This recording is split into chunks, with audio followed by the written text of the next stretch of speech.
fights the world over, the narratives, is about vibrant democracies versus autocracies.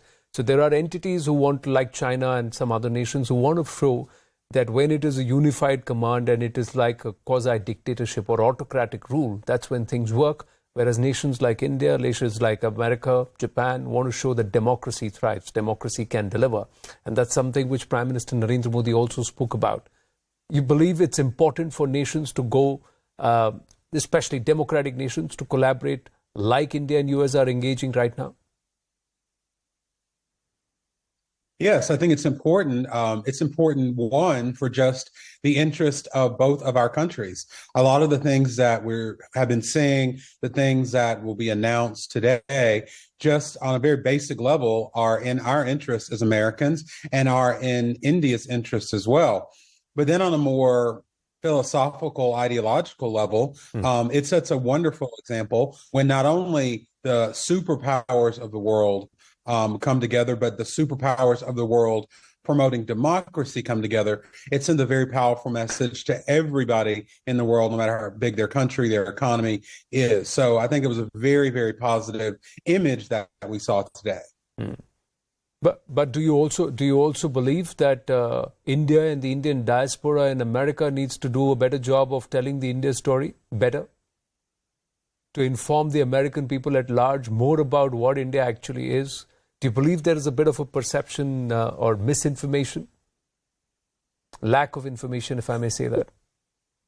Well, I think there's always the what happens with any country outside of this country, that there can be misperceptions about what's happening. A lot of times just because there isn't that information.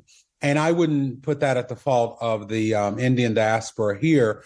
I will say that the members of the Indian diaspora here have done a lot to talk about what's going on in India, and that the positive things as well as the challenges that are being faced. And that's another part of democracy as well. There were, of course, protesters in different places during this visit.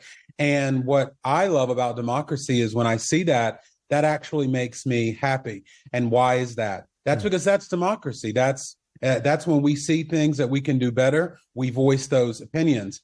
I think that when it comes to the role of the Indian diaspora here in the United States, I think one of the things the Prime Minister said, of course, I'm paraphrasing here, that was kind of the best image, the best thing that India had here in the United States. And I think that's true. I know for me, one of the things that I thought a lot about this week is the increasing political role that Indian Americans are playing, not just as a increasing voting bloc, but members of Congress, our vice president. And we know that they all don't agree on what's happening, in India and other places of the world. But that's, like I said, part of democracy. And I think that's a really good thing for India's reputation here in the United States. But Vibhuti Jjha, a lot of the agreement, disagreement, Senator, sorry, and perceptions which are built, are they based on solid information, or is it based on a particular narrative that's proliferated more than another? About the diaspora, I would say something what a senator once told me. We love you Indians as immigrants to this country. You are professionals, you are hardworking, you are in the highest medium income, you have family values, you take care of your children, you are not a law and order problem anywhere in the world, and you ask for nothing. That's the thing that we suffered from. We were so self-contained, so self-satisfied with our progress and achievements that we were never politically inclined, we were never politically involved. And as the previous speaker was talking about very correctly, that awareness has come about. So there are 4 Indian Americans who are congressmen. There are many Indian Americans who are in the assembly. I fought an election last year in 2022 for New York State Assembly, which I barely lost in a heavy blue district. So Indian Americans are now awakening. And that's what is a very positive thing. So far, I would say that our contribution is enormous. But we have not built a clout in the American political system.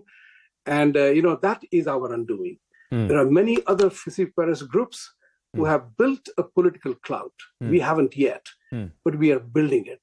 And sometimes it happens that technology allows you to speed up things. Yeah. And somewhere along the line, we as a group, we are recognizing that if you are not, to use the American the slang, if you are not, if on the table, if you are not talking about it, you are in the menu. So I don't think any Indian wants to be part of the menu anymore, given the clout and given the achievements that we have. Let the world know about it. We are not evil people. We are not going around killing people in the name of XYZ.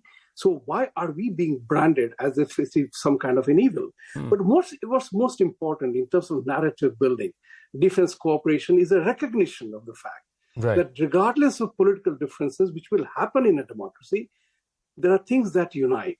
And for us, two democracies of the world, we have to find issues on which we converge together. We have confluence of that interest.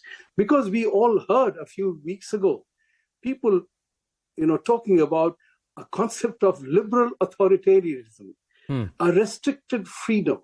There are many celebrities who are talking about this.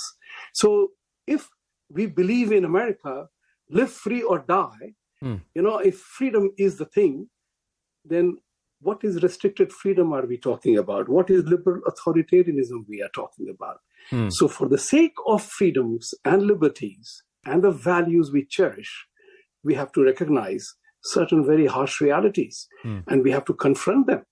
So Prime Minister Modi I give him full credit for introducing the concept of oneness when he launched International Solar Alliance, and he talked about one world, one sun, one earth, one grid. And the G20 thing, which India is under presidency, it is one world, one future, one family. One family. So and let's talk about that. In families, there will always be, differences. Exactly. And people will always have different points of view, and that's acceptable. But there are granular issues that can also derail the growth story and eventually even perhaps disrupt the entire narrative altogether, Suresh Krishnamurthy. And do those need to be addressed? SB 403 is fast developing, and they will have repercussions back home in India, because a lot of the multinationals which will now set up operations in India will also bring back certain aspects which will become real human issues, people issues. Yeah. And Anand, I'd like to point out one thing though. I trust the democratic process in the United States very strongly, and as a proof of that, SB 403, while it started out as a pack of what I would, very diplomatically call unsupported facts, has now been modified thanks to the reaction of the Indian diaspora who lived in California and elsewhere to essentially a proclamation more than anything else. So democracy works, activism works, working with your legislators, pointing out some of the issues, the flaws in the legislation that they bring about, it actually has an effect. So if you look at the actual text of SB 403 now and what it was when it started, it's radically different, right? Gone are all the unsubstantiated claims about how Indian diaspora, when they immigrate here, they bring caste system with them. That is gone. Gone is a claim that there is, that the caste system leads to human trafficking, rape and murder. All of that is gone. So while, yes, it is disturbing to see that there was such a concerted effort to try and divide the Indian Hindu community in particular, but they equally targeted Sikh communities. They said, caste system exists among Sikhs, among Muslims, among everybody. I think it is important for us to remember that the democratic processes, the checks and balances that are in place in the United States, they actually work if only we use them properly. And by we, I mean the Indian diaspora. I think SB